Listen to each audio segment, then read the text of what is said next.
خاص طور سے نوجوانوں کے ذہن و دماغ میں یہ بات بہت زیادہ آ رہی ہے، بلکہ غیروں کی طرف سے ڈالی گئی ہے کہ اللہ کیا موجود ہے، اللہ کے اوپر ہم کیسا عقیدہ رکھیں، کس طریقے سے ہم اس پر یقین کریں۔ تو اس کے اوپر چند منٹ گفتگو کر لیتے ہیں۔ اللہ کو ماننا، تو سب سے پہلی بات یہ ہے کہ اللہ موجود ہے کہ ہم مانیں۔ یہ سوال پیدا ہوتا ہے کہ ہاں موجود ہے، دلیل کیا ہے؟ دلیلیں دو ہیں، ایک دلیل نقلی ہے اور ایک دلیل عقلی۔ نقلی دلیل جو پرانے زمانے سے، جب سے اسلام آیا، جب سے اللہ نے اپنا اظہار کرایا، اپنی عبادت کے بارے میں کہا، تب سے ہمیں دلیلیں دی ہیں۔ آج ہمارے سامنے قرآن اور حدیث کی شکل میں دلیل موجود ہے، یہ دلیل نقلی۔ اور ایک دلیل ہے عقلی، صحیح عقل رکھنے والا، کوئی مجنون، پاگل اور دیوانہ نہیں، صحیح عقل رکھنے والا جس کو تسلیم کرے، مانے۔ وہ عقل کیا سمجھتی ہے؟ یہ بھی ایک دلیل عقلی۔ دونوں دلیلوں سے سمجھا جا سکتا ہے کہ اللہ کا وجود ہے، اللہ موجود ہے۔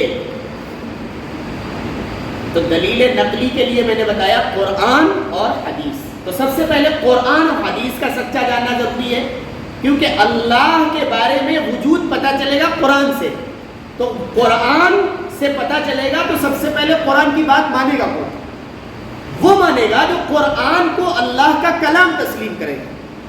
پہلے تو قرآن کو اللہ کی کتاب مانو، تب نہ قرآن کی بات مانو گے۔ پہلے تو یہ مانو کہ یہ قرآن اللہ کی کتاب ہے۔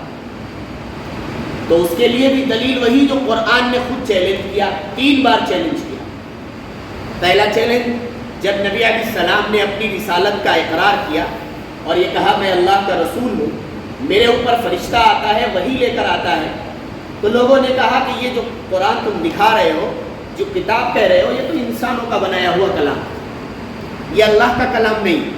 تو قرآن نے چیلنج کیا، اگر یہ قرآن انسانوں کا بنایا ہوا قرآن ہے، یہ کلام اور یہ آیتیں، یہ سورت اور یہ جو کچھ بھی لکھا ہوا ہے انسانوں کا بنایا ہوا ہے، تو انسان کا بنایا ہوا کا مطلب کیا ہے؟ کہ کوئی دوسرا انسان اس طرح بنا سکتا ہے؟ اگر بنا سکتا ہے، انسانوں کا بنایا ہوا ہے، تو اس طرح پیش کر دو، ایسے ہی قرآن پیش کرو، جس کی گہرائی ایسے ہی ہو، جس کی اندر الفاظ اسی طریقے سے ہو، اس کے اندر معنی کے اعتبار سے گہرائی جتنی بھی موجود ہے، اسی طریقے سے کلام ہونا چاہیے، تو ہم مان لیں گے یہ انسان کا ہے۔ کوئی نہیں آیا سامنے۔ قرآن نے دوسرا چیلنج کیا، پوری کتاب نہیں لا سکتے، چلو کوئی بات نہیں، اس جیسی 10 صورتیں ہی لے آؤ، 10 صورتیں بنا دو، 104 چھوڑ کر صرف 10 صورتیں تم اس جیسی پیش کر دو، اگر یہ انسانی کلام۔ پھر بھی کوئی سامنے نہیں آیا۔ پھر قرآن کا چیلنج، فَأْتُوا بِسُورَةٍ مِّن مِّثْلِهِ، ایک ہی صورت لے آ دو، صرف ایک صورت، سب سے چھوٹی صورت، إِنَّا أَعْطَيْنَاكَ الْكَوْثَرَ فَصَلِّ لِرَبِّكَ وَانْحَرْ إِنَّ شَانِئَكَ هُوَ الْأَبْتَرُ۔ اسی طرح قرآن بنا دو، کوئی نہیں بنا پایا۔ جب تم عاجز آ گئے تو مان لو یہ انسان کا کلام نہیں ہے، نہ تو اس طرح پوری کتاب پیش کر سکتے ہو، نہ اس طرح کی 10 صورتیں پیش کر سکتے ہو، نہ اس طرح کی ایک ہی صورت پیش کر سکتے ہو، تو پھر کیا؟ مانو کہ انسان عاجز آ چکا ہے، اور اگر یہ کلام انسانیت کا ہوتا تو پھر یہ جیسا کلام بن جاتا۔ تم بنا نہیں پا رہے ہو تو اس بات کا اقرار کرو، یقین کرو کہ یہ کلام کس کا ہے؟ اللہ کا۔ جب اللہ کا یہ کلام ہو گیا تو اب قرآن ہی کہہ رہا ہے کہ اللہ موجود ہے، اللہ ایک ہے، اس کی بات مانو۔ یہ ہوئی دلیل نقلی قرآن سے۔ نبی صلی اللہ علیہ وسلم کی زندگی 40 سال آپ نے زندگی گزاری، 40 سال گزارنے کے بعد کوئی شخص آ رہا ہے اور نبی علیہ السلام اس کے سامنے توحید کا اقرار کرتے ہیں، رسالت کا اقرار کرتے ہیں، اپنے بارے میں بتاتے ہیں، اللہ کے بارے میں بتاتے ہیں، تو وہ کہتا ہے تم شاعر ہو، کوئی کہتا ہے تم مجنون ہو، کوئی کہتا ہے تمہیں مال چاہیے، عجیب و غریب الزامات لگ رہے ہیں۔ تو اللہ کے رسول نے بھی ان سے بھی وہی بات کہی، حدیث کی بات کون مانے گا؟ وہی مانے گا جو حدیث پر یقین رکھتا ہو، جس طرح قرآن پر یقین رکھنا ہے۔ حدیث کی بات وہ مانے گا جو حدیث کو سچا اور پکا مانے۔ تو اللہ کے رسول نے کہا یہ بتاؤ 40 سال تمہارے بیچ میں رہا ہوں، یہ بتاؤ میں نے تمہارے سامنے کبھی جھوٹ بولا ہے؟ سب نے کہا میں نے کبھی آپ کو جھوٹ بولتے ہوئے نہیں دیکھا، کبھی میں نے آپ کو امانت میں خیانت کرتے ہوئے نہیں دیکھا، آپ تو سچے صادق ہیں، امین ہیں، امانت دار ہیں۔ تو اللہ کے رسول نے کہا جب 40 سال میں نے جھوٹ نہیں بولا، اب جھوٹ کیوں بولوں گا؟ جب میں 40 سال جھوٹ نہیں بول سکتا تو اس دین میں، عقائد میں، اللہ کی وحدانیت میں، اپنی رسالت میں کیوں جھوٹ بولوں گا؟ میں اس بات کو بھی یقین کر لو کہ میں جو کچھ بھی کہہ رہا ہوں یہ سچا ہے، اور میں کہہ رہا ہوں اللہ موجود ہے۔ تو حدیث کے اعتبار سے بھی اللہ کا وجود ثابت ہوتا ہے۔ دو چیزیں ہوئی، نقلی دلیل ہوئی ہے قرآن سے اور حدیث سے۔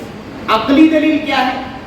عقل تسلیم کرے، صحیح سالم لوگ یہ سمجھیں کہ ہاں اللہ موجود ہے۔ بہت سارے لوگ ایسے آئے جنہوں نے اللہ کو اپنی باتوں سے ثابت کرایا ہے۔ کسی سے پوچھا گیا کہ تم نے اللہ کو کیسے پہچانا؟ حضرت علی رضی اللہ تعالیٰ نے کہا کہ میں نے اللہ کو اس طرح پہچانا کہ میں ایک چیز کا ارادہ کرتا ہوں کہ مجھے یہ کام کرنا ہے، وہ کام ہوتا نہیں ہے، اور ایک چیز کا ارادہ نہیں کرتا ہوں، وہ کام ہو جاتا ہے۔ کوئی تو ہے جو میرے ارادے کو بدل دیتا ہے، کوئی تو ہے جو بغیر ارادے کے یہ کام کر دیتا ہے، وہی ذات اللہ ہے۔ انہوں نے اپنی عقل سے تسلیم کرایا۔ ایک صاحب آئے، کہنے لگے کہ تم نے اللہ کو کیسے پہچانا؟ غالباً امام مالک رحمۃ اللہ علیہ ہے۔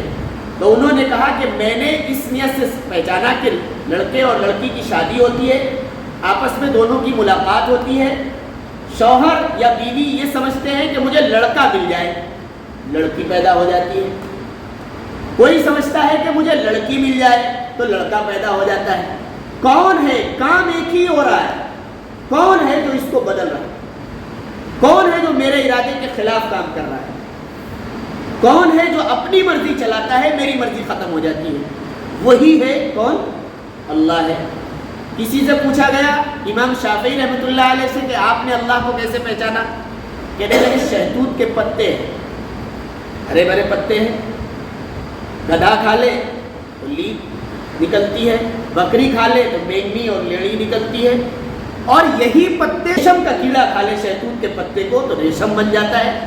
کون ہے جو اس شہتوت کے پتے سے ایک طرف لید، ایک طرف مینگنی، ایک طرف گوبر، اور اسی سے ریشم بنا دیتا ہے؟ وہی تو ہے ذات جو اس کو ایک پتے سے اس طرح کی چیزیں وجود میں لا رہی ہے، وہی اللہ ہے۔ ایک صاحب سے پوچھا گیا، انہوں نے کہا میں نے انڈے سے پہچانا۔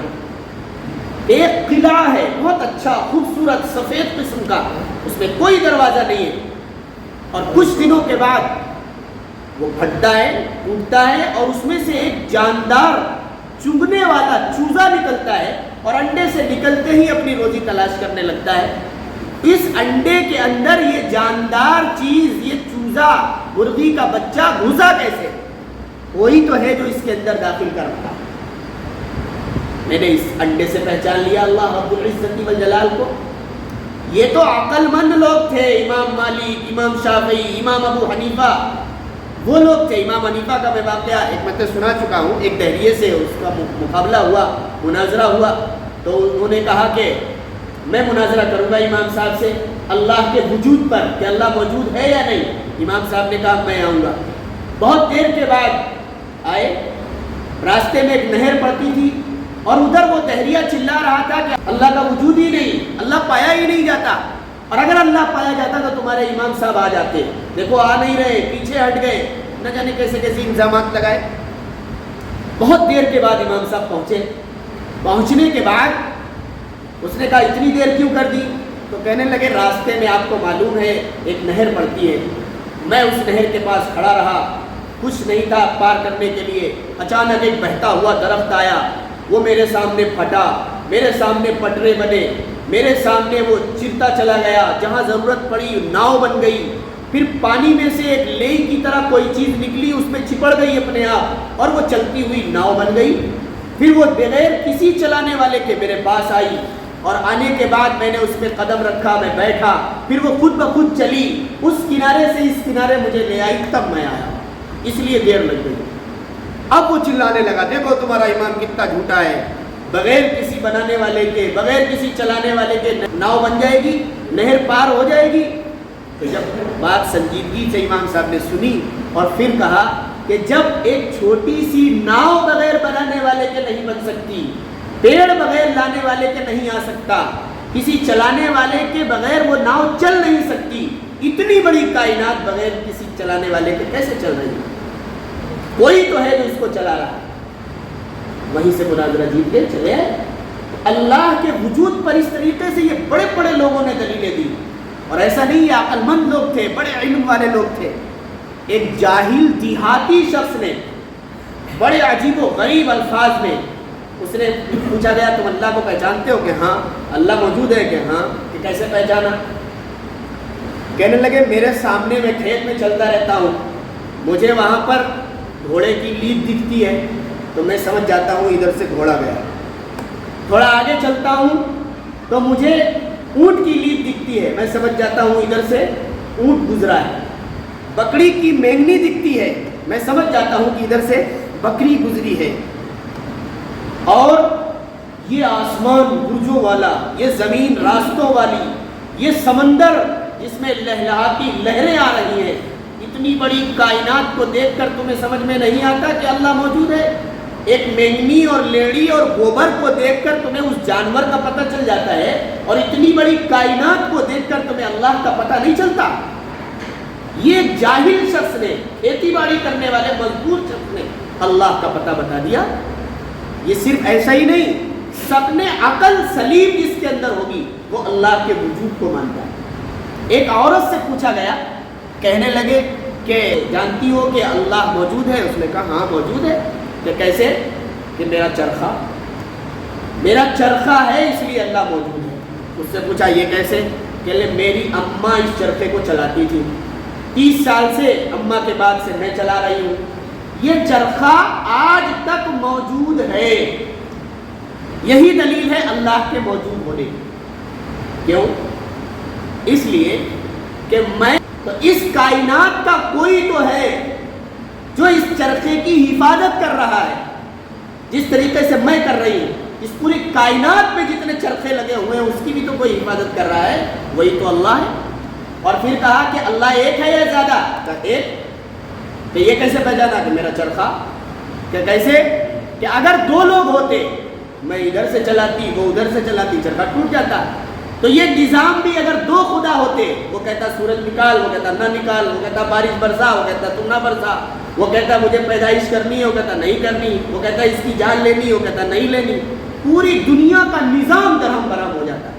لو کان فیہما آلہۃ الا اللہ لفسدتا، اگر اس آسمان اور زمین میں چند خدا ہوتے تو یہ دونوں برباد ہو جاتے، نہ آسمان رہتا نہ زمین رہتی۔ یہ وہ لوگوں کی بات ہے، عقلی دلیلیں میں دے رہا ہوں، ایک تو نقلی دلیل قرآن سے اور حدیث سے، اور عقلی دلیل جس کو صحیح عقل رکھنے والے لوگ پہچان لیں وہ مانتے ہیں کہ کیا؟ کہ اللہ کا وجود ہے۔ ایک شخص سمندر کے اندر نہر پر جا رہا تھا، وہ کشتی کے اوپر سوار تھا، اچانک کشتی ٹوٹ گئی۔ تو اس نے کہا کہ پھر تم نے کیسے پہچانا اللہ موجود ہے؟ کہا کشتی سے، میں جا رہا ہوں سفر کر رہا ہوں کشتی ٹوٹ گئی۔ کہا پھر وہ کشتی لٹک گئی ایک پٹے کے اوپر، نیچے کچھ لگا ہوا ہوگا اس میں اٹکی رہی، میں اسی پہ سوار رہا۔ تو کہنے لگے جب کشتی ٹوٹی تھی تمہارا بھروسہ کس پر آیا؟ کہ پٹے کے اوپر۔ کہ تھوڑی دیر کے بعد وہ پٹا بھی ٹوٹ گیا۔